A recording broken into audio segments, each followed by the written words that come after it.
This episode discusses fatal law enforcement violence, including the shooting of Renee Good and the murder of George Floyd, as well as descriptions of police brutality. Listener discretion is advised.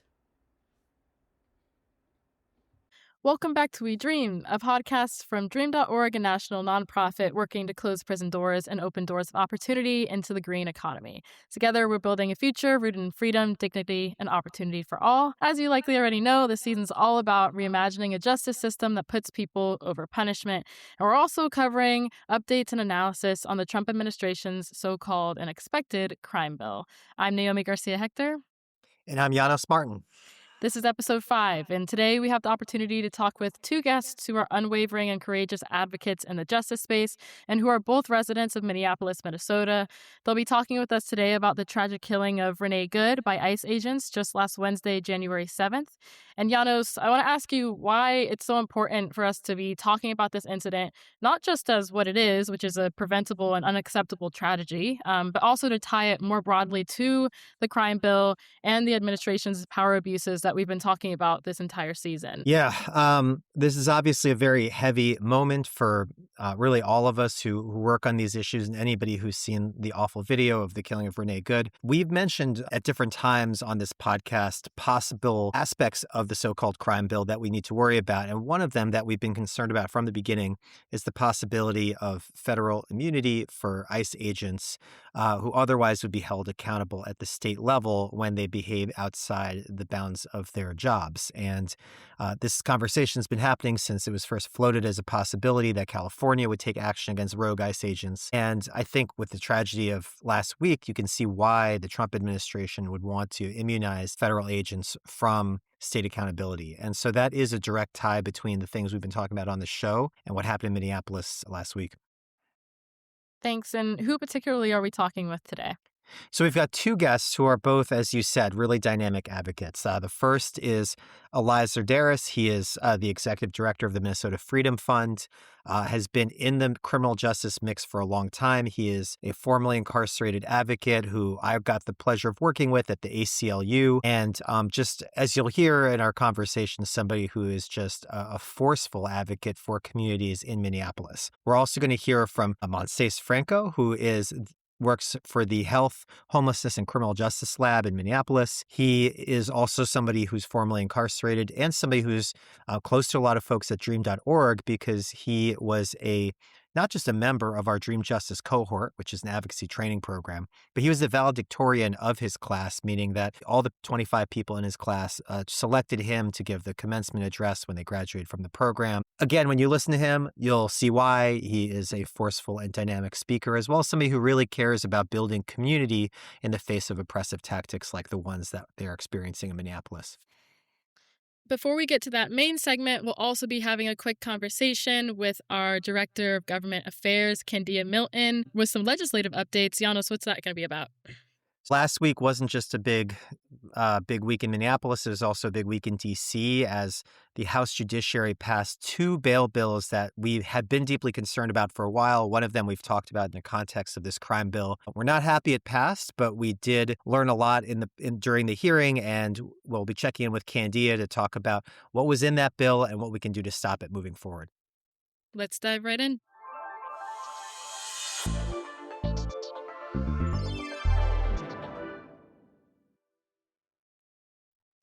All right, we're here with our Government Affairs Director, Kanda Milton, who is going to share with us some important news about what happened last week around the crime bill. Now, the crime bill itself has not dropped as a big omnibus bill yet, but for the first time, we are now seeing Congress wrestle with the questions that we know will define this criminal justice fight in the year ahead. So, Kanda, what happened last week in the House Judiciary Committee? Thanks, Janos, for this. I think it is important that we provide this update to your audience. Last week, the House Judiciary Committee passed out of committee, House Bill 5213, which is titled the Keep Violent Criminals Off the Street Act. Really, what this bill does is it removes or restricts funding for states who have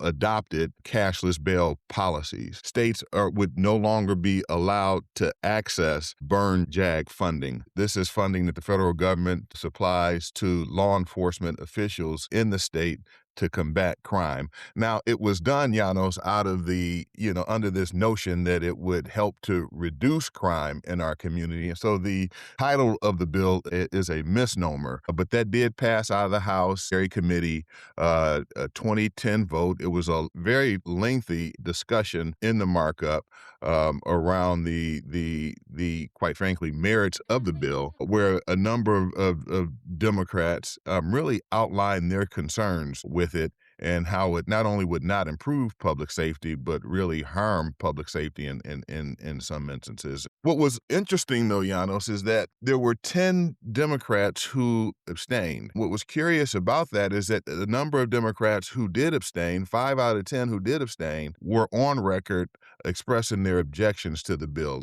What I'm trying to do right now is sort of get an understanding of why those 10 abstain, and maybe there's an update we can provide later on, but was pretty confounded to see the 10 abstain when particularly 5 of them were on record as not being in alignment with the bill itself. Just to summarize for people trying to follow along there, the name of the bill obviously meant to be hyperbolic to make this a sort of partisan public safety wedge issue, when in reality, all this is doing is taking a certain number of blue states that have passed bail reform, New York, New Jersey, Illinois, and punishing them by making sure they don't have access to DOJ money that, as you said, would literally go to keeping communities safer. The very premise of this bill is a lie. It is a partisan attack. And that's why it was heartening that no Democrats voted yes, but to your point, also disappointing that so many ducked this fight, given that this bill is supposed to be basically giving Republicans a midterm election issue rather than being serious about public safety.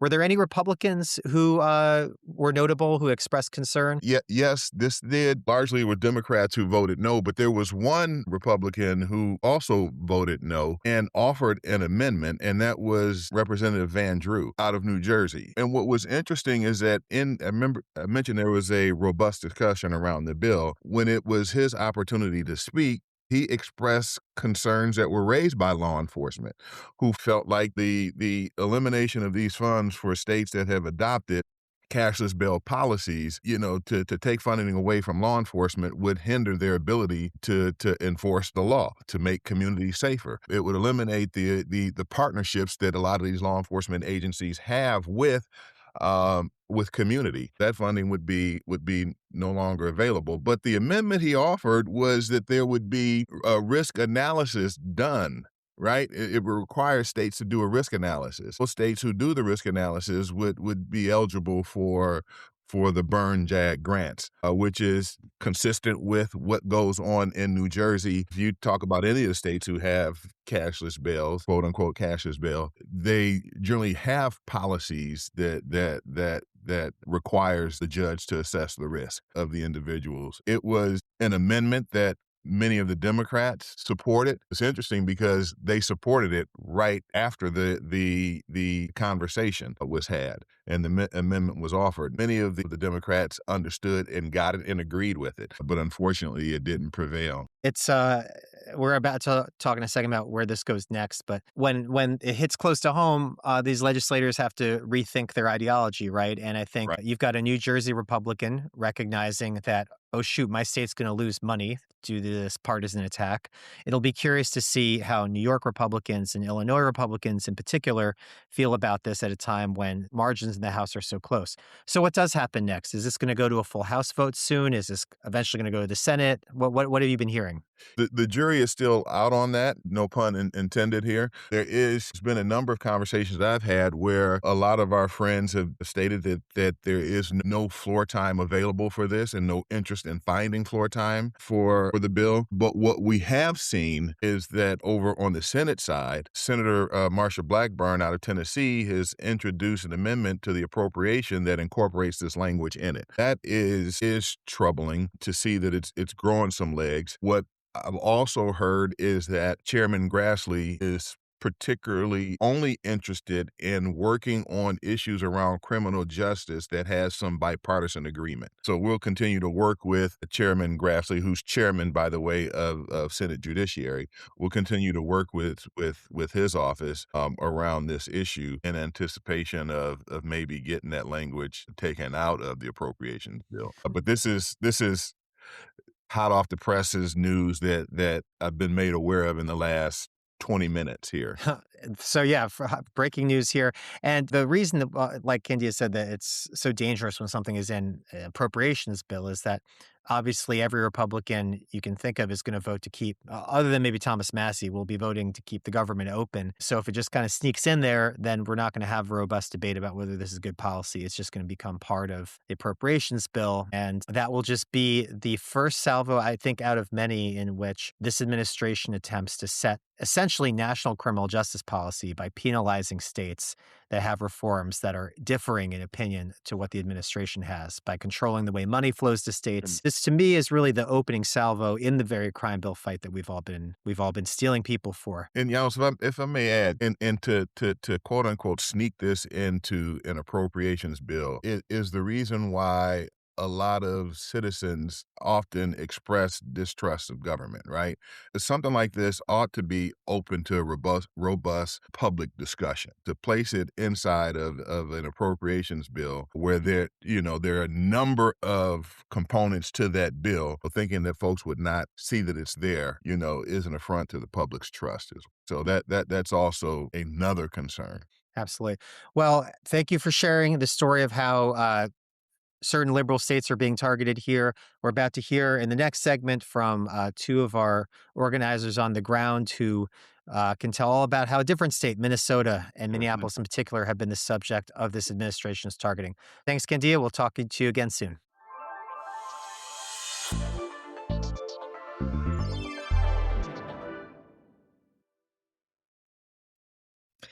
All right, I'm excited to be joined for this conversation by two Minneapolis activists who have been in the trenches for a long time fighting for criminal justice reform. Moncies and Eli, welcome to the program.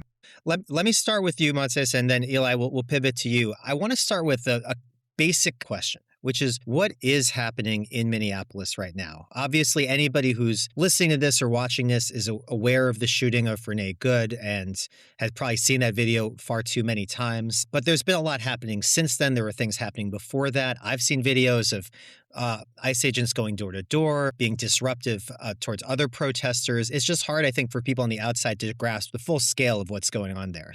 Can you share a little insight of what it's like to be there right now? Yeah, as you're talking about this targeted attack at the federal administration level by ICE, what is happening on the ground in our neighborhoods. I mean, if you could picture a city infiltrated by, at first, 2,000 federal agents, ICE agents, and then more recently in the uptick, another 1,000 being sent. If you were putting that into context, a city of Minneapolis, the size of Minneapolis, has about 600 police officers. We are a twin city, meaning we have St. Paul, the capital city next to us, which has another 550 to 600 police officers. If you put that into context with 2,000 and then 3,000 ICE agents across the state, but concentrated within the Twin Cities area, we're seeing a bombardment of federal officials. And what is happening on the ground is you are talking about unrestricted attacks on citizens. You're talking about pepper spray, tear gas, mace, physical attacks, windows being broken, cars being rammed into, and of course, the murder of Renee Good. neighborhood. I would be remiss to not mention that there are also citizens who are banding together to come together to support each other, because in events like this, without any tangible help from local government agencies, it is the people who are coming to save the people. And so when I say that, it is neighbors on watch, it is signal groups being created, it is people foot patrolling the area armed with only whistles to make noise enough for neighbors to come out and to peacefully observe what is happening in the streets. I would also be remiss to not mention the beautiful Somali family that I received samosas from at the visual of Renee Good at the memorial site, and the Somali tea, that companion that, for the first language Spanish speakers who were dishing out cafecitos and pan to the crowd, and the kind folks that were digging out the literal ice from the curb so observers would have a safe space to walk. Thank you. I appreciate you sharing the humanity and the community building that's happening in the face of this. Eli, what else would you share about just what is going on the ground there? We're in the midst of an unprecedented surge in which there are a lot of questions that still remain to be answered. With the shooting death of Renee Good and the FBI's determination that they're no longer going to cooperate with our local law enforcement entities at any level, whether it's the state level, the county level, or even Minneapolis Police Department. They've made a determination that they were going to unilaterally conduct the investigation without the support of any of our local agencies. We're now dealing with questions around what does the supremacy clause mean? What does it mean when there are no checks and no balances as federal authorities are utilizing their power? What is the scope and the role of their power? Where does it stop? Where does the state rights begin?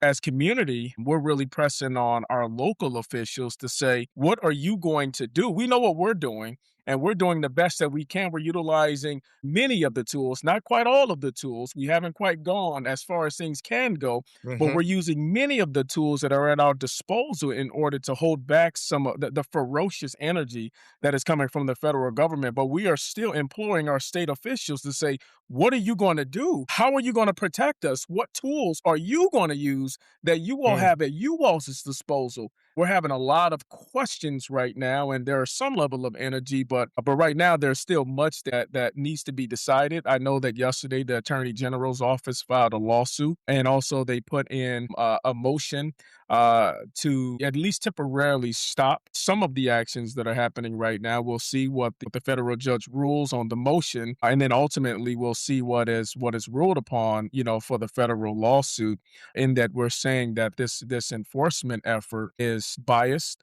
it is disproportionate, and that it is extremely harmful to the point of actually killing our residents. So that's what we're dealing with right now. We are on the ground, and we're doing what we can on the ground.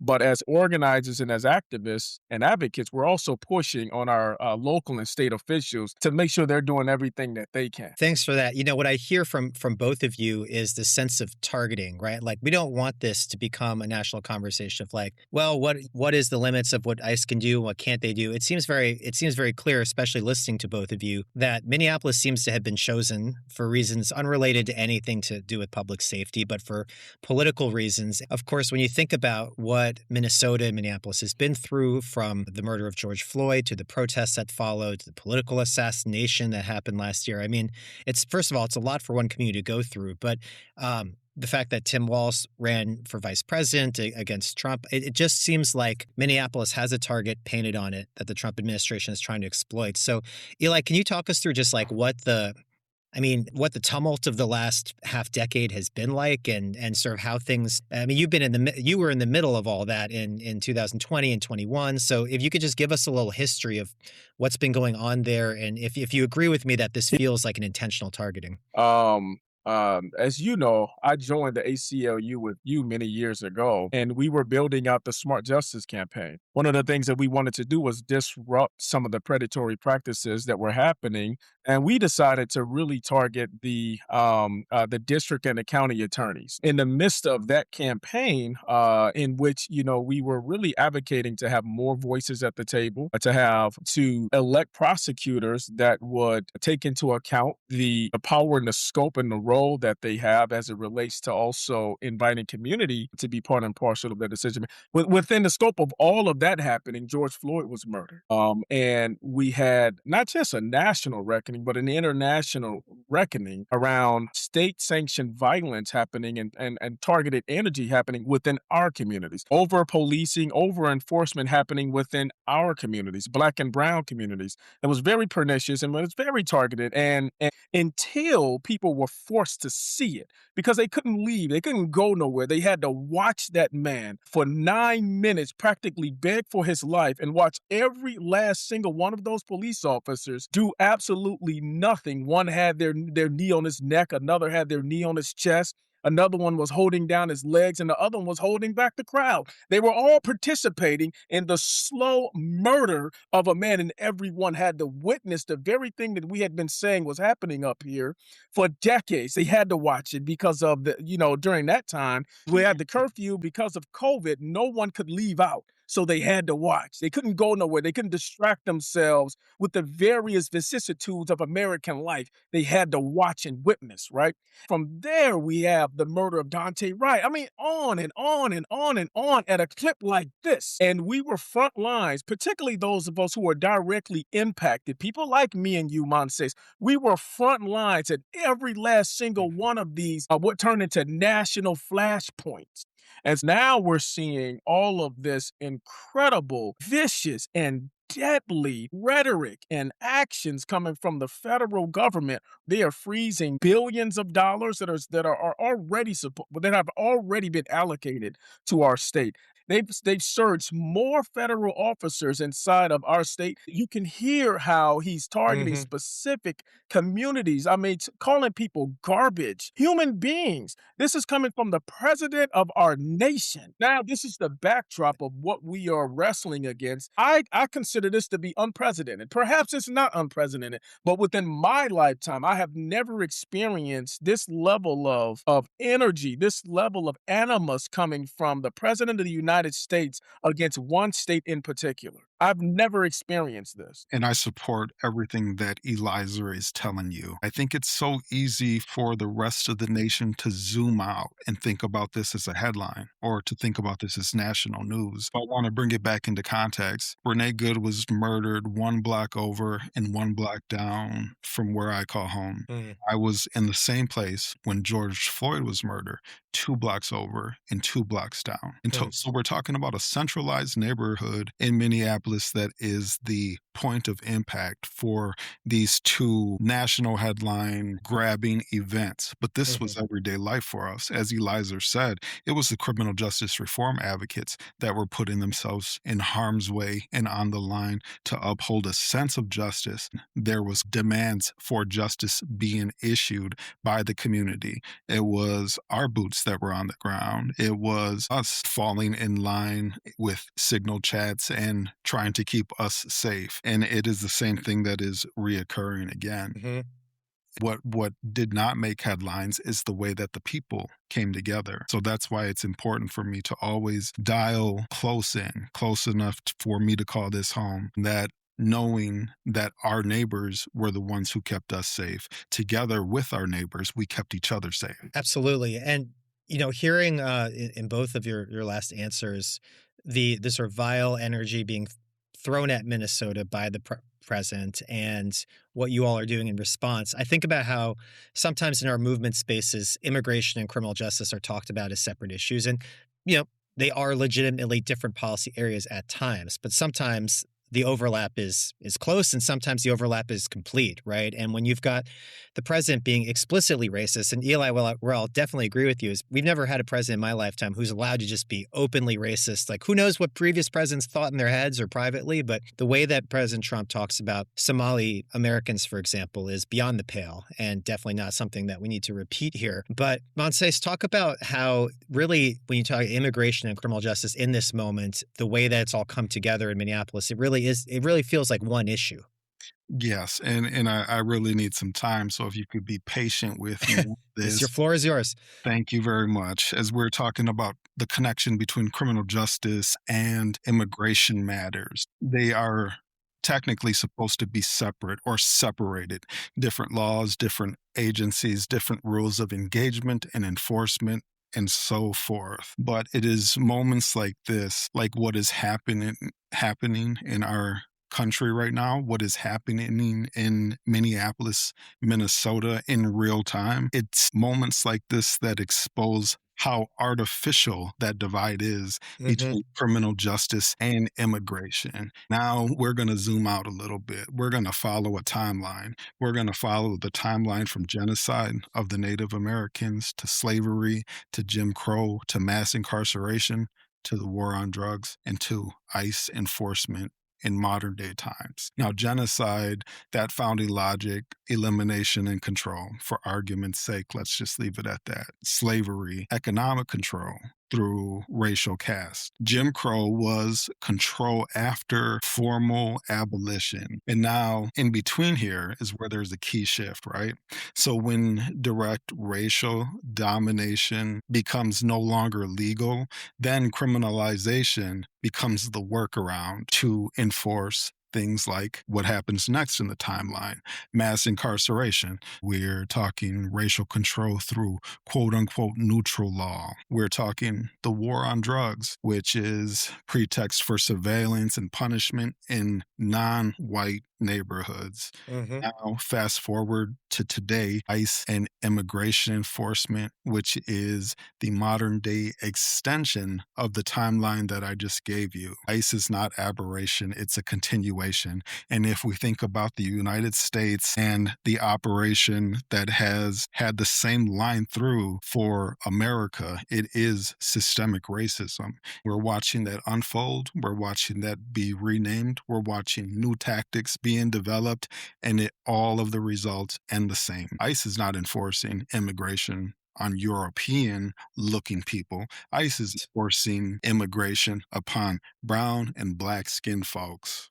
Yeah, regardless, it seems, of where they're from at all. I mean, I've seen in the news indigenous Minnesotans being prosecuted and persecuted and so on. I appreciate that larger context for what's going on here. And just to bring it back to present day policy, you both are deeply connected to present day policies. They're trying to do something about all these systems that we're talking about, right? It's not just being in the streets. It's also trying to run programs and campaigns and initiatives that'll change from the system we have now to one that's more fair. Eli, I want to talk about the Freedom Fund for a second. We had a previous podcast guest that broke down bail reform, misconceptions about it, why it's so important to have policies that allow people to fight their cases while they're legally innocent. When you think of, can you share just a little bit about like the good work the Freedom Fund has done over the years? And you started talking about this a little bit, but the pressure it's under now. You know, we talked earlier in an earlier segment about the House Judiciary passing a bill targeting nonprofits that work in this area. I just want people to understand. We had talked before about how they're being prosecuted, but I want to hear the good stuff. Like, what is the Freedom Fund doing that's making a positive impact right now in the last decade in people's lives in Minnesota? We have helped to liberate, literally at this point, thousands of people from cages over the years. We've also grown the scope of the impact that we're having. So it wasn't enough for us to just, liberate someone from the cages. We also recognize that there are other needs that people typically would have. We've hired several of our staff members to come on board and to help to provide access to housing, access to employment services, chemical dependency needs, if they may have those, if they wanted to access that. Some people just needed to be liberated from the cage and that's it. Others, if they needed additional support, well, we were going to provide that level of mutual aid for them as well, right? We've built you work within communities to do community organizing. And we were around the table in which things like Restore the Vote were passed to make sure that those who were returned back to our communities had the right to be able to vote on those who are enacting and creating the laws that we all, must obey and abide by as tax-paying residents of these cities and of these counties and of these states that we are residing inside of. We provided support for numerous other organizations as well, whether that's financial or whether that's technical support, to make sure that we can be a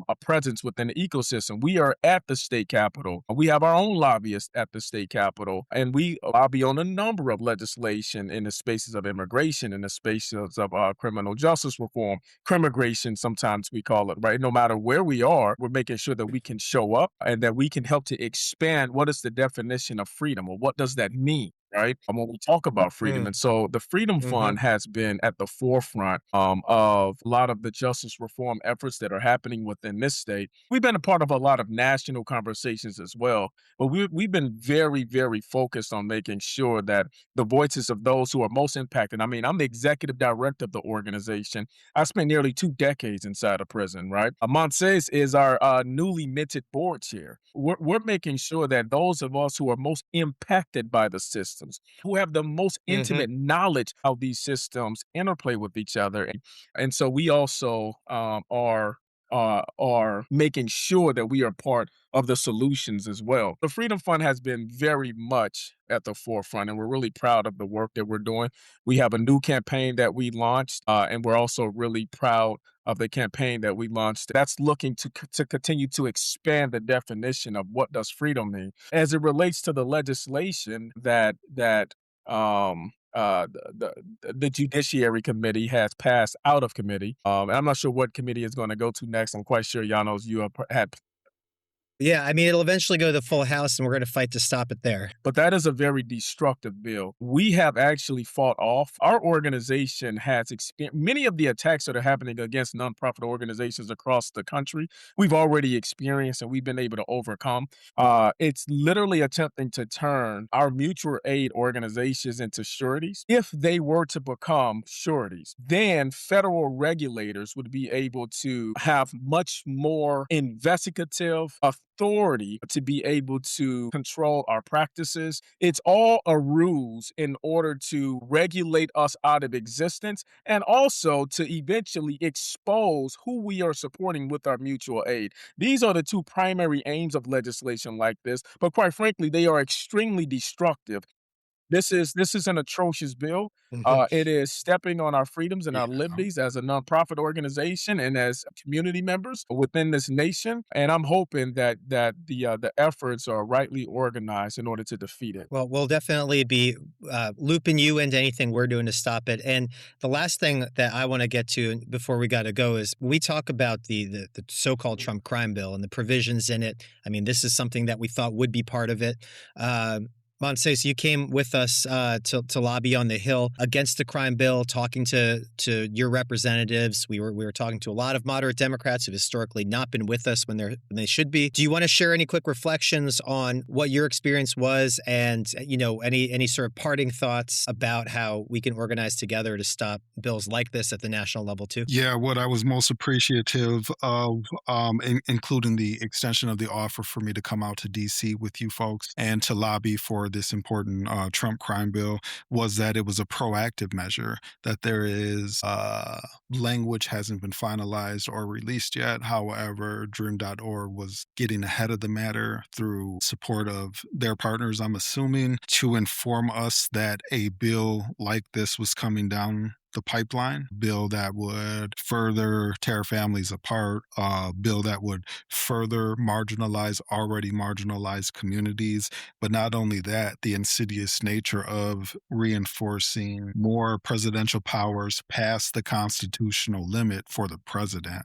And so that insidious nature of wrapping up something like that in a crime bill, that really grabs attention. Crime bill, harsh on crime, the tough on crime. We have to do away with these criminals. Look at how ostracized that has made people like me become and feel. And we're talking about a person who is the president, who is a 34-time convicted felon. I'm a convicted felon myself. There's nothing wrong with that. Here's the thing. He's never had to atone. He's never changed his behavior. He never went through any of the life-changing events to come out on the other side to do the most for people that are impacted. So that's the difference between a person who is convicted of a felon and a person who knows reform.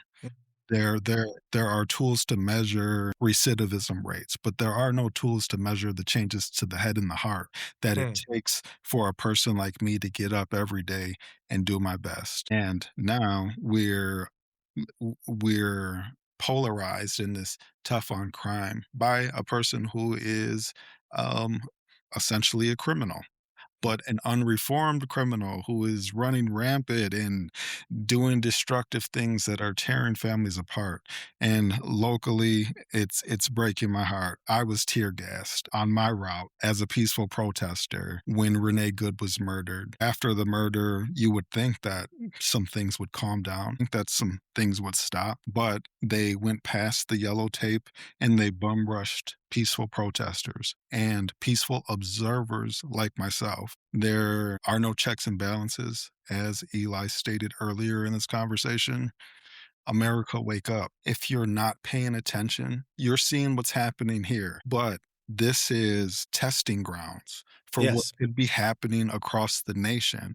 If you think Minneapolis isn't your backyard, hello, it is, because pretty soon it's going to be coming to your front yard. I think that's a powerful way to wrap this conversation. I want to say in conclusion that we started off earlier in this conversation talking about why Minneapolis and Minnesota being targeted. I think they don't know what they're getting into because they've got advocates like the two of you and the many people that you organize with on the ground. Minnesota is tough. Minneapolis has been through a lot. You know what's coming. You know how to take it on. And I just want to say that Dream.org is supporting the work you guys are doing, and I hope that more people learn about the work that you're doing, not just the terrible things happening in Minneapolis, but like you were saying earlier, Moncies, the good things that are happening too, and the way people are coming together to fight this, the way organizations like Freedom Fund are fighting for people's liberation. So thank you both for all the work that you're doing now and for the tough fight ahead. Appreciate you.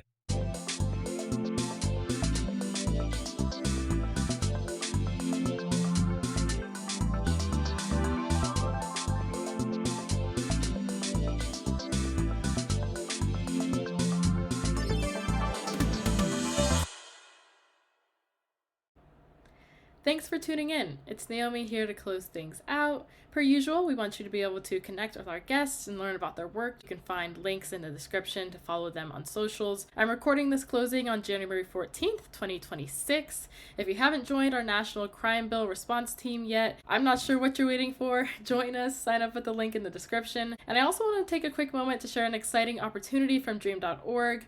Applications are now open for our 2026 Dream Justice Cohort, marking the 5th year that we'll run this program. Dream Justice is an advocacy training and leadership development cohort built specifically for formerly incarcerated leaders and people directly impacted by the criminal justice system. For the past 5 years, the program has supported justice-impacted leaders to shape policy, run campaigns, and build real power in communities across the country. More than 100 leaders from across the nation and across political spectrums have gone through the cohort, many of whom are now a part of Dream.org's Empathy Network, which is the nation's largest community of formerly incarcerated activists, families, and allies. You or somebody you know has lived experience with the criminal justice system and is interested in policy advocacy, leadership development, and movement building. This is an incredible opportunity. Justice-impacted community leaders can apply at the Dream.org website. Links to the application can also be found in the description. That's all for now. Be safe, and per usual, don't quit your daydream.